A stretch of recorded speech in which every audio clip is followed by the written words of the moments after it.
നമസ്കാരം. കോക്ടെയിൽ ആരംഭിക്കുകയാണ്. ഏവർക്കും സ്വാഗതം.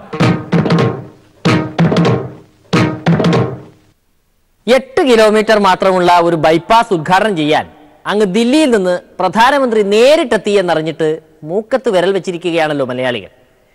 ഇത്ര ചീള് കേസിനൊക്കെ ഒരു പ്രധാനമന്ത്രി വന്ന് നാണം കെടേണ്ടതുണ്ടോ? പിന്നെ എന്തിനാണ് പ്രധാനമന്ത്രി വന്നത്? കേവലം 2.5 കൊല്ലം കൊണ്ട് നല്ല അടിപൊളി ഒരു ബൈപ്പാസ് പൂർത്തിയാക്കിയിരിക്കുന്നു.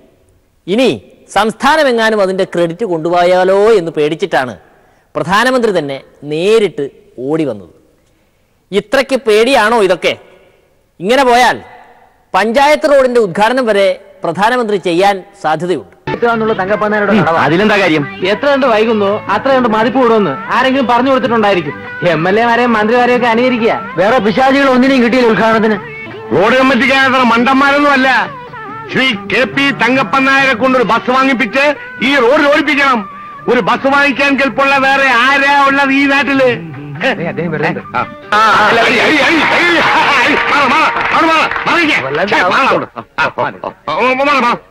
ബഹുമാന്യനായ പ്രധാനമന്ത്രിയെ കേരളത്തിലേക്ക് ഹാർദമായി സ്വാഗതം ചെയ്യട്ടെ. ഈ നാടിന്റെ കണ്ണിലുണ്ണിയായ, ഈ നാടിന്റെ രോമാഞ്ചമായ ശ്രീ KP തങ്കപ്പൻ നായർ സ്ഥലത്തെത്തിക്കഴിഞ്ഞു. നിങ്ങൾക്ക് എല്ലാവർക്കും അദ്ദേഹത്തെ നേരിട്ട് കാണാം. ദയവായി ക്യൂ പാലിക്കുക, ക്യൂ പാലിക്കുക. ഇതെന്താ റേഷൻ കടയാണോ ക്യൂ പാലിക്കാൻ?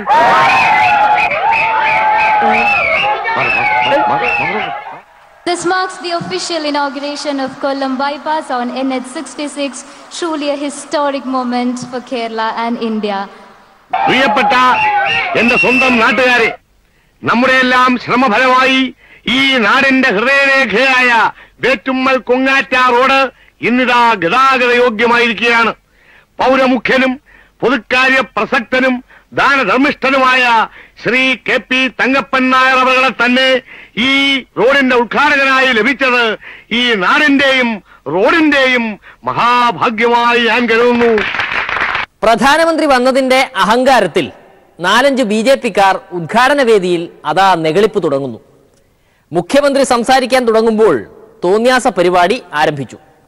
മലയാളികളുടെ മാനം കെടുത്തുന്നതിന്റെ മൊത്തം കരാർ ഏറ്റെടുത്തിരിക്കുകയാണല്ലോ ഈ കൂട്ടം. കേരളത്തിലെ LDF ഗവൺമെന്റ് അധികാരത്തിലേറി ആദ്യഘട്ടത്തിൽ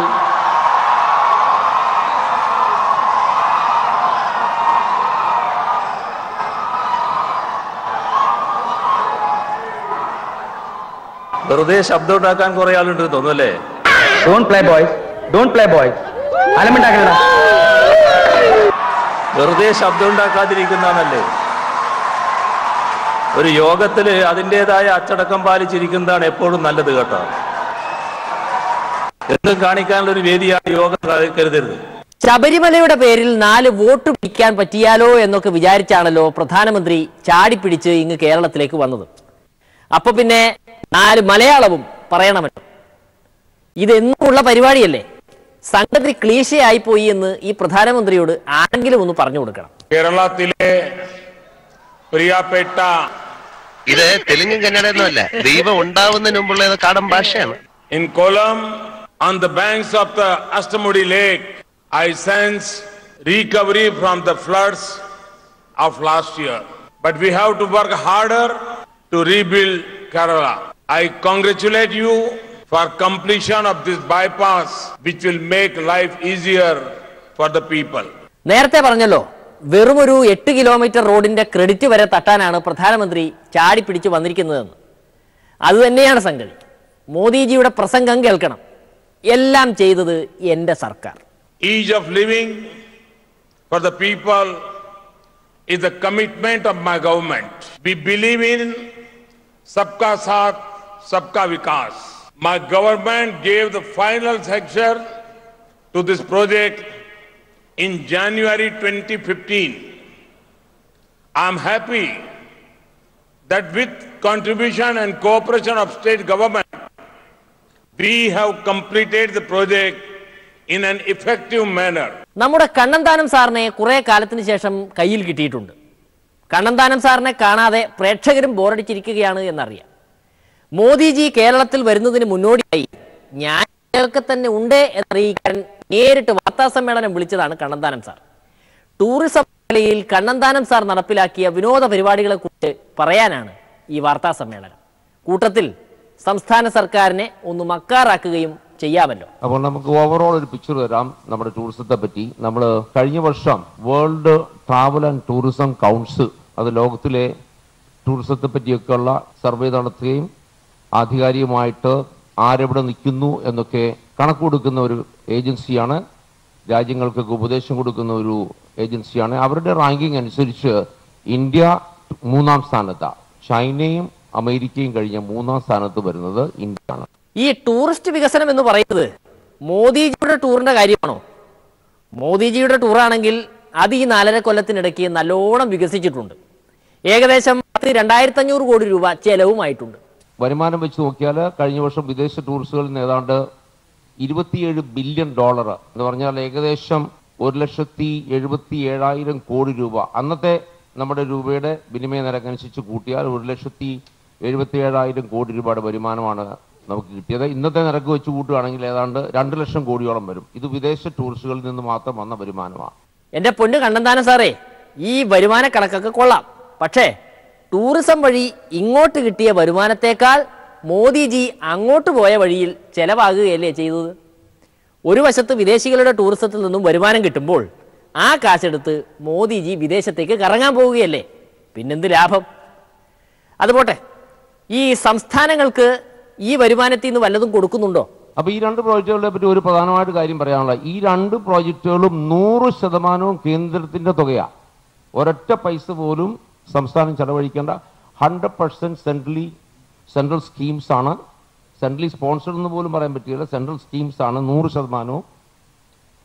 അതുകൊണ്ട് ആരെങ്കിലും വിപരീതമായി അവകാശപ്പെടുന്നുണ്ടെങ്കിൽ അത് തെറ്റാണെന്ന് കൂടി ഞാൻ പറഞ്ഞോട്ടെ. 100% പൈസ ഞങ്ങൾ കൊടുക്കുന്നതാണ്. ഇതിനകത്ത് കേരളത്തിന് 550 കോടി രൂപ ഞങ്ങൾ 7 പ്രോജക്റ്റിൽ സാങ്ഷൻ ആയതിൽ നമ്മൾ 175 കോടി രൂപ ഇതുവരെ കൊടുത്തിട്ടുണ്ട്. 175 കോടി രൂപ.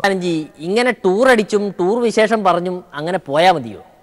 വല്ല പാർട്ടി കാര്യവും പറയണ്ടേ? ഞാൻ പാർട്ടിയുടെ ഒരു വർക്കറാണ്. അപ്പോൾ പാർട്ടി പറയുന്നത് എന്താണോ അതനുസരിച്ച് നമ്മൾ ചെയ്യും. അല്ലാതെ അതിനപ്പുറത്ത് ഞങ്ങളുടെ പാർട്ടിയിൽ ഞാൻ എന്ത് തീരുമാനിക്കുന്നു അതിനൊരു പ്രസക്തിയില്ല. അങ്ങനെ അങ്ങ് പറഞ്ഞു പോകാതെ കണ്ണന്താനംജി, കേരളത്തിൽ ഇത്തവണ തെരഞ്ഞെടുപ്പിൽ എന്ത് സംഭവിക്കും എന്ന് കൂടി പറഞ്ഞിട്ട് പോകും. കേരളത്തിൽ ഇപ്പോൾ ജനാധിപത്യത്തിൽ എന്ത് സംഭവിക്കുമെന്ന് എനിക്ക് പറയാൻ പറ്റൂല. നമുക്ക് ആർക്കും അത് കൃത്യമായിട്ട് പറയാൻ പറ്റൂല. ബട്ട് തീർച്ചയായിട്ടും കേരളത്തിലെ ജനങ്ങൾ ഞങ്ങളോട് കൂടുതൽ അടുത്തിട്ടുണ്ട്. ഞങ്ങൾക്ക് ഈ പ്രാവശ്യം തീർച്ചയായിട്ടും നമ്മൾ അക്കൗണ്ട് ഓപ്പൺ ചെയ്യുമെന്ന് മാത്രമല്ല അതിനപ്പുറത്തേക്ക് നമ്മൾ പോകും എന്ന് എനിക്ക് വിശ്വാസമുണ്ട്. എല്ലാം വിശ്വാസത്തിന്റെ പേരിലാണ്. വിശ്വാസം എന്താണെന്ന് ചോദിച്ചാൽ വിശ്വാസികളെ വരെ കുഴക്കിക്കളയും കണ്ണന്താനംജി.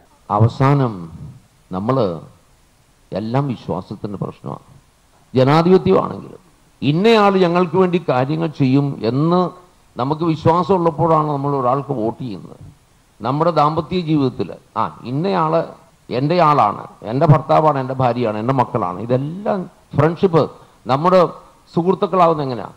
അവനെന്നെ ചതിക്കൂല, എന്നെ അറിയാം. അപ്പം നമ്മുടെ ജീവിതത്തിലും ജനാധിപത്യത്തിലും ഭരണത്തിലും എല്ലാം വിശ്വാസമാണ് ഇതിൻ്റെ അടിസ്ഥാനം. അല്ല, ഇത്തവണ BJP ഒരു സീറ്റിലെങ്കിലും കച്ചി തൊടുമോ? ഇല്ലില്ല. ഞങ്ങൾ ഇവിടെ അക്കൗണ്ട് തുറക്കുമെന്ന് പറയുന്നത് മോദിജിയുടെ കഴിഞ്ഞ 4 വർഷത്തെ പ്രവർത്തനം കൊണ്ടുള്ള ജനങ്ങൾ അതിനെ എങ്ങനെ വീക്ഷിക്കുന്നു എന്നുള്ളത് വെച്ചാൽ. ഗ്യാസ് സബ്സിഡിക്ക് വേണ്ടി ബാങ്കിൽ അക്കൗണ്ട് തുറക്കുന്ന കാര്യമല്ല ചോദിച്ചത്, പാർലമെന്റിൽ അക്കൗണ്ട് തുറക്കുമോ എന്നാണ്. അതുപോട്ടെ, അങ്ങ് രാജസ്ഥാനിലും മധ്യപ്രദേശിലും നിങ്ങൾ 8 നിലയിൽ പൊട്ടിയല്ലോ, അതിന്റെ കാരണം എന്താണ്? അതിനകത്ത് 2 സംസ്ഥാനങ്ങളിൽ നമുക്ക് 15 വർഷം അവര് മുഖ്യമന്ത്രിയായിരുന്നു, ഞങ്ങൾ ഭരിച്ചു. ഇപ്പം അന്ന് ഞങ്ങൾ ഭരണത്തിൽ കയറിയപ്പോൾ 3 വയസ്സുള്ളായിരുന്ന കുട്ടി ഇന്ന് 18 വയസ്സായി വോട്ട് ചെയ്തു.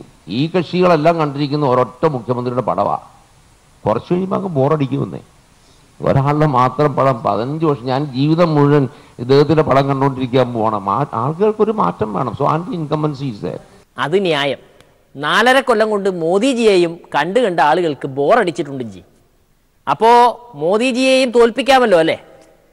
ആട്ടെ, ഈ ടൂറിസത്തിൽ എങ്ങനെയാണ് കണ്ണന്താനം സാർ ഇങ്ങനെ കാശുണ്ടാക്കുന്നത്? ഇപ്പോഴത്തെ ടൂറിസത്തിൽ തന്നെയാണ് എന്തുകൊണ്ടാണ് ഞങ്ങൾക്ക് വലിയ വികസനം ഉണ്ടാക്കുന്നത് ചോദിച്ചാൽ മോദി ഇന്ത്യയുടെ ഏറ്റവും വലിയ അംബാസഡറാണ്. പ്ലെയിനിൽ കയറിയ ഉടനെ ഈ പൈലറ്റുമാരും എയർ ഹോസ്റ്റസ്മാരും ഓടിങ് വരികയല്ലേ, കുടിക്കാൻ എന്താ വേണ്ടത്, കഴിക്കാൻ എന്താ വേണമെന്ന് ചോദിച്ചിട്ടുണ്ട്.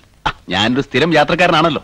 ഞാനിവിടെ എയർപോർട്ടിൽ വന്നിറങ്ങിയപ്പോ ഈ ഇന്ത്യൻ എയർലൈൻസിന്റെ ആൾക്കാരെല്ലാം കൂടെ എന്നെ വന്നങ്ങ് പറഞ്ഞു. എന്ത് പറ്റി? അവർക്കും എനിക്കൊരു സ്വീകരണം തരുന്നു. ഈ കൊല്ലം ഇന്ത്യൻ എയർലൈൻസിലെ ഏറ്റവും കൂടുതൽ യാത്ര ചെയ്ത യാത്രക്കാരൻ ഞാനാണല്ലോ. ലോകത്ത് എവിടെ ചെന്നാലും, ഞങ്ങൾ ചൈനയിൽ ചെന്നപ്പോഴും അവിടുത്തെ ഏറ്റവും വലിയ എല്ലാവർക്കും മോദിജിയെ പറ്റി അറിയാം. അതുകൊണ്ട് ഞങ്ങൾ അത് കഴിഞ്ഞ് പോയിപ്പോൾ ഞങ്ങൾക്ക് വലിയ പാടൊന്നും വന്നില്ല. പണ്ട് ഒരു ഇന്ത്യൻ ഡെലഗേഷൻ അവിടെ ചെന്നാൽ ഒരിക്കലും നമ്മൾ ഫ്രണ്ട് പേജിലോ അകത്തെ പേജിലോ ഒരിക്കലും വരൂലായിരുന്നു. ഇപ്പം നമ്മൾ ഇന്ത്യ അവിടെ ചെന്നാൽ നമ്മൾ ഫ്രണ്ട് പേജിലാണ്. ബോംബെയിലെ എനിക്ക് ആഴ്ചയിൽ 2-3 സ്വീകരണം ഉണ്ടാവും. ഒരു തുക. വലിയ വലിയ ജഡ്ജിമാരും സിനിമാ താരങ്ങളും ഒക്കെ നമ്മളെങ്ങനെ അങ്ങോട്ട് പുകഴ്ത്തല്ലേ? അല്ല, അവർ ചുമ്മാ പുകഴ്ത്തല്ലോ. നമ്മുടെ കെ സുരേന്ദ്രൻജിയുടെ കാര്യം എന്തൊരു കഷ്ടമാണ്. പാവത്തിന് ആ പത്തനംതിട്ട ജില്ലയിലൊന്നും പോകണം എന്ന് വിചാരിച്ചിട്ട് നടക്കണ്ടേ? കോടതി കനിയുന്നില്ല. ആ ഏരിയയിൽ കാല് കുത്തിപ്പോകരുത് എന്നാണ് കോടതി പറഞ്ഞിരിക്കുന്നത്. ശബരിമലയ്ക്ക് പോകണമെന്ന് ആവശ്യപ്പെട്ട് നൽകിയ ഹർജി കോടതി വേസ്റ്റ് കുപ്പയിൽ കളഞ്ഞിട്ട് സുരേന്ദ്രന് 2 കീറും വെച്ചു കൊടുത്തു. നിങ്ങളെപ്പോലുള്ള അലവലാദികൾക്ക് പോകാനുള്ള സ്ഥലമല്ല ശബരിമല എന്നാണ് കോടതി സൂചിപ്പിച്ചത്. ശബരിമല കഴിഞ്ഞപ്പോൾ അങ്ങ് അഗസ്ത്യാർ കൂടത്തും സ്ത്രീ മുന്നേറ്റം. കയറരുത് എന്ന് പറഞ്ഞിടത്തെല്ലാം പെണ്ണുങ്ങൾ കയറി അധികാരം സ്ഥാപിച്ചു കഴിഞ്ഞു. വനിതയടങ്ങുന്ന സംഘം ട്രക്കിങ്ങിനായി പുറപ്പെട്ടു.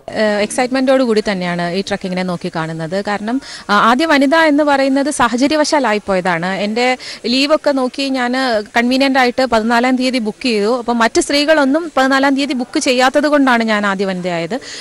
ഇനി അടുത്ത വർഷം മുതൽ അല്ലെങ്കിൽ ഈ അടുത്ത വർഷം ബുക്ക് ചെയ്യുമ്പോൾ കൂടുതൽ സ്ത്രീകൾ ഞാൻ സക്സസ്ഫുൾ ആയിട്ട് കംപ്ലീറ്റ് ചെയ്യുകയാണെങ്കിൽ അവർക്ക് മോട്ടിവേഷൻ ആവുകയും തീർച്ചയായും കൂടുതൽ സ്ത്രീകൾ കിട്ടുന്നുണ്ട്. ഇപ്പം നമ്മൾ നിൽക്കുന്നത് തന്നെ നമ്മുടെ ആദ്യ സ്റ്റേഷനായ ബോണക്കാട് പിക്കറ്റ് സ്റ്റേഷനിലാണ്. ഇവിടെ നമ്മൾ 24 മണിക്കൂറും സജ്ജമായ കൺട്രോൾ റൂം ഒരുക്കിയിട്ടുണ്ട്. നമ്മുടെ സ്റ്റാഫുകൾ, വാച്ചർമാർ, ഗൈഡുകളെല്ലാം ഇവിടെ വിന്യസിച്ചിട്ടുണ്ട്. കൂടാതെ വരുന്ന ട്രക്കേഴ്സിന് ആഹാരം ലഭ്യമാകുന്നതിനുള്ള ക്യാൻറ്റീൻ ഇവിടെ പ്രവർത്തിക്കുന്നുണ്ട്.